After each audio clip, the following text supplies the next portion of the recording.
के बडीज, आज हम देखने वाले हैं काइजू नंबर 8 के एपिसोड 2 को। एपिसोड की स्टार्टिंग होती है एक फ्लैशबैक से, जहाँ पर मीना काफका को कह रही होती है, तुम चिंता मत करो, जब हम डरेंगे तब मैं तुम्हें बचा लूंगी। लेकिन वो ये बात उसको मजाक में कह रही होती है। मीना काफका से कहती है, तुम आजकल कुछ ज्यादा ही महंगा पड़ने लगे हो। काफका यहाँ पर थोड़ा गुस्सा होता है और थोड़ा सा शर्मिंदा भी। वो मीना से कहता है, जो भी हो तुम ये वाली बात अपनी मॉम से मत बताना और ना ही मेरी मॉम से। लेकिन इसके बाद मीना उसे कहती है, तुम चिंता मत करो, जब तक हम एक साथ हैं हमें किसी से भी डरने की कोई जरूरत नहीं। इसके बाद अगला सीन प्रेजेंट का होता है। यहाँ पर मीना अपने स्क्वाड के साथ काइजू को निपटाने के मिशन पे जा रही होती है और दूसरी तरफ यहाँ पर पूरे टाउन के अंदर एक अनाउंसमेंट होती है। उस अनाउंसमेंट के अंदर बताया जा रहा होता है कि योकोहामा के एक हॉस्पिटल के अंदर एक छोटा सा काइजू दिखा है। वह इस अनाउंसमेंट की आवाज की वजह से यहाँ पर एक सिटीजन बहुत ज्यादा चिढ़ जाता है। लेकिन इसके बाद उसकी मॉम उसको घर के अंदर बुला लेती है। न्यूज वाले भी यहाँ पर सभी सिटीजन को अपने खिड़की दरवाजे बंद रखने के लिए कहते हैं। दूसरी तरफ यहाँ पर इस बुड्ढे की फट रखी है क्योंकि इसके सामने एक काइजू है, वो भी बहुत अजीब सा। यहाँ पर अब सिचुएशन को हैंडल करने के लिए इचिगावा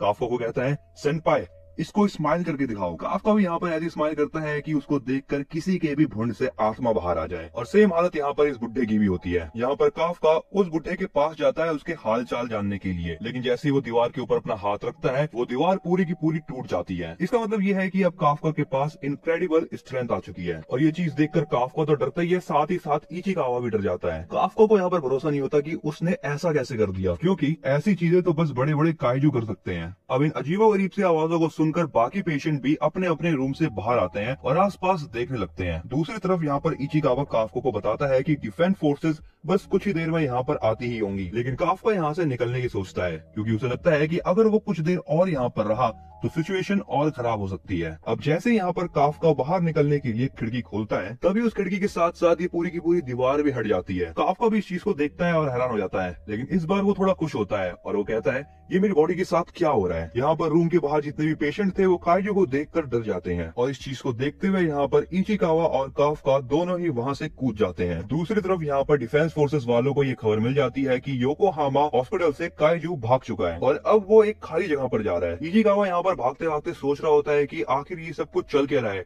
क्या सेनपाई एक काइजू है। और इस बात को वो कंफर्म करने के लिए एक बार फिर से काफका से पूछता है, लेकिन वो पीछे मुड़कर देखता है कि काफका की बॉडी से अजीबोगरीब सी चीजें निकल रही हैं। इचिगावा को लगता है कि ये शायद उसका एक स्पेशल मोड हो, लेकिन काफका यहाँ पर खुद नहीं जानता कि उसकी बॉडी के साथ आखिर हो क्या रहा है। लेकिन तभी यहाँ पर उसके मुंह से एक अजीबोगरीब सी चीज निकलती है और वो सामने बैठे हुए कौवे को खा जाती है। इचिगावा भी ये चीज देखता है और उसको ये चीज बहुत ज्यादा घिनौनी लगती है। यहाँ पर ये चीज करने के बाद काफका फिर से एक नॉर्मल सा काइजू बन जाता है। काफका इचिगावा से कहता है, यार मुझे ना बाथरूम जाना है। इचिगावा कहता है, अभी नहीं, रोके रखो उसको। काफका भी यहाँ पर अब खुद को होल्ड करने की कोशिश करता है, लेकिन उससे होल्ड हो नहीं पा रहा। इचिगावा कहता है, करने का तो कर लो, लेकिन करोगे कहाँ से, क्योंकि मुझे तो ऐसा कोई पार्ट दिखाई नहीं दे रहा आप में। लेकिन तभी यहाँ पर भागते भागते काफका के चेस्ट से ही लीकेज होना स्टार्ट हो जाती है और उसको ऐसा करने के बाद यहाँ पर बहुत ज्यादा रिलैक्स फील होता है। लेकिन ऐसा करने के बाद जब उसे पता चलता है कि उसने सड़क पे ही कार्यक्रम कर दिया है, तब उसे बहुत ज्यादा शर्मिंदगी होती है। लेकिन इचिगावा उसे दिलासा देते हुए कहता है, आप चिंता मत करो सेनपाई, अभी इस चीज की टेंशन लेने का टाइम नहीं है अपने पास। यहाँ पर इचिगावा काफका को उठाने की कोशिश करता है,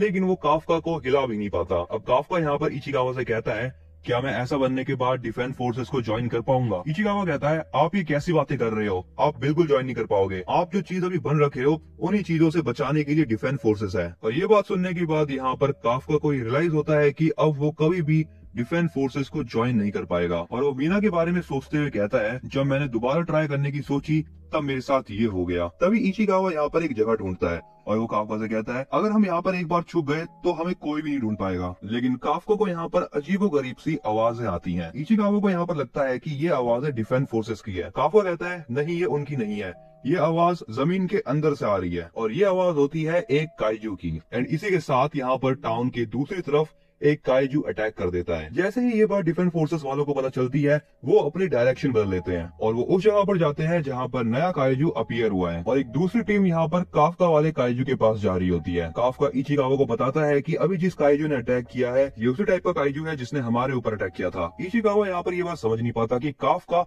इतनी दूर से कैसे बता सकता है कि ये वही काइजू है। बट इसके बाद वो इचिगावा से कहता है, इसका मतलब ये है कि डिफेंस फोर्स वाले आपके पास कम लोग भेज रहे होंगे, इसीलिए अभी हमारे पास छुपने का अच्छा खासा चांस है। और बात रही इवैक्यूएशन की, तो इवैक्यूएशन तभी चालू हो गया था जब आपके बारे में अलर्ट फैलाया था। और ये बात करने के बाद इचिगावा और काफका वहाँ से चले जाते हैं। अगला सीन उसी जगह का होता है जहाँ पर वो काइजू अपीयर हुआ था। उस काइजू ने यहाँ पर बहुत सारी तबाही मचा रखी है और यहाँ पर एक लड़की की माँ पत्थर के नीचे फंस रखी है। वो औरत अपनी बेटी को भागने के लिए कहती है, लेकिन वो लड़की अपनी माँ को बचाने की कोशिश करती है। लेकिन तभी वो औरत देखती है कि एक काइजू उसकी बेटी के पीछे खड़ा है और ये काइजू उन दोनों को खाने ही वाला होता है।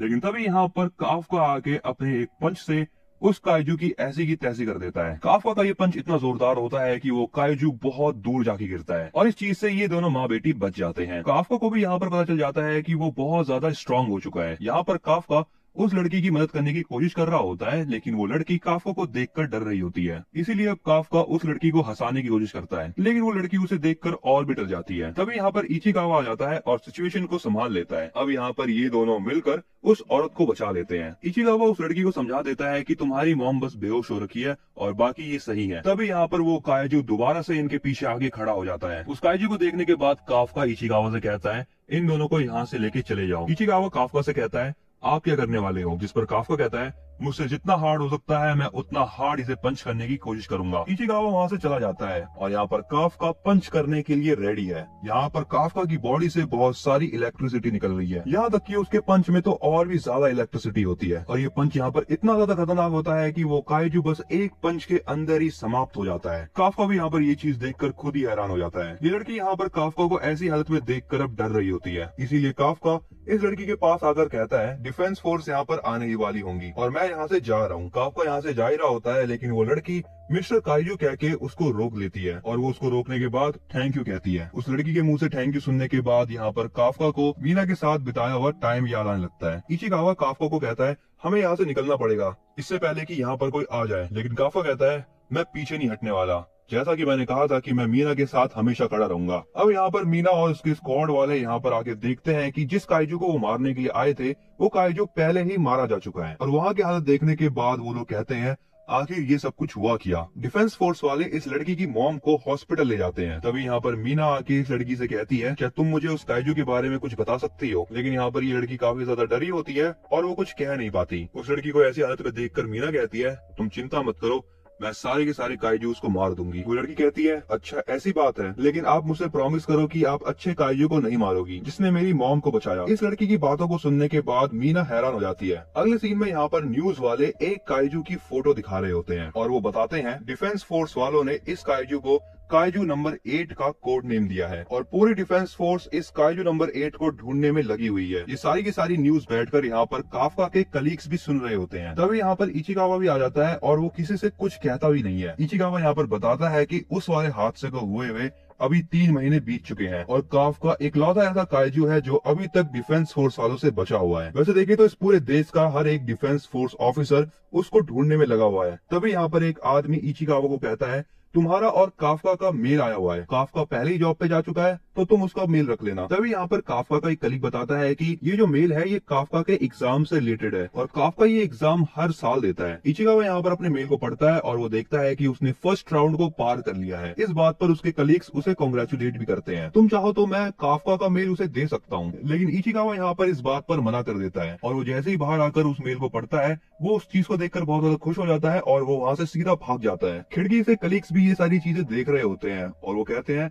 ऐसा लगता है कि काफ्का पास हो चुका है। यहाँ पर एक आदमी कहता है, मैं चाहता था कि काफ्का अपने आखिरी अटेम्प्ट को अच्छे से दे और वो डिफेंस फोर्स को ज्वाइन कर ले। अगले सीन में इचिकावा काफ्का के पास पहुंच जाता है और वो काफ्का से कहता है, आपने फर्स्ट सिलेक्शन पार कर लिया है। काफ्का यहाँ पर मस्त खाना खा रहा है, वो भी काइजू बनकर, एंड वो पीछे मुड़कर कहता है, क्या सच में? ये देखकर इचिकावा उसको लात मारता है और कहता है, आप अपने आप को एक्सपोज क्यों कर रहे हो सबके सामने? काफ्का कहता है, अरे मुझे माफ करना, मैं भूल गया था। लेकिन तब भी वो अपने नॉर्मल ह्यूमन फेस पे नहीं आता। इचिकावा यहाँ पर गुस्सा होते हुए कहता है, क्या आप जानते भी हो आप न्यूज पर आ रहे थे, इसीलिए अब टाइम आ गया है कि सावधान रहा करो। अब यहाँ पर इचिकावा बताता है कि उसने हॉस्पिटल के अंदर सिचुएशन को हैंडल कैसे करा था। उस दिन जैसे ही काफ्का नॉर्मल हुआ, इचिकावा उसको लेकर सीधा हॉस्पिटल पहुंचा और उसने सबको हॉस्पिटल में कहा कि वो काइजू से जैसे तैसे बच के भाग निकले थे। इचिकावा को लग रहा था कि उसने सबको बेवकूफ बना दिया, लेकिन और वो यहाँ पर बस इतना ही कहकर रुक जाता है। फिर इसके बाद इचिकावा काफ्का को उसका रिजल्ट देता है। काफ्का अपने रिजल्ट को देखकर खुश तो होता है, लेकिन ज्यादा कुछ खास रिएक्शन नहीं देता। ये देखकर इचिकावा कहता है, मुझे तो लगा था कि आप बहुत ज्यादा खुश होंगे क्योंकि आपने फर्स्ट राउंड जो पास कर लिया। काफ्का कहता है, फर्स्ट राउंड क्या था,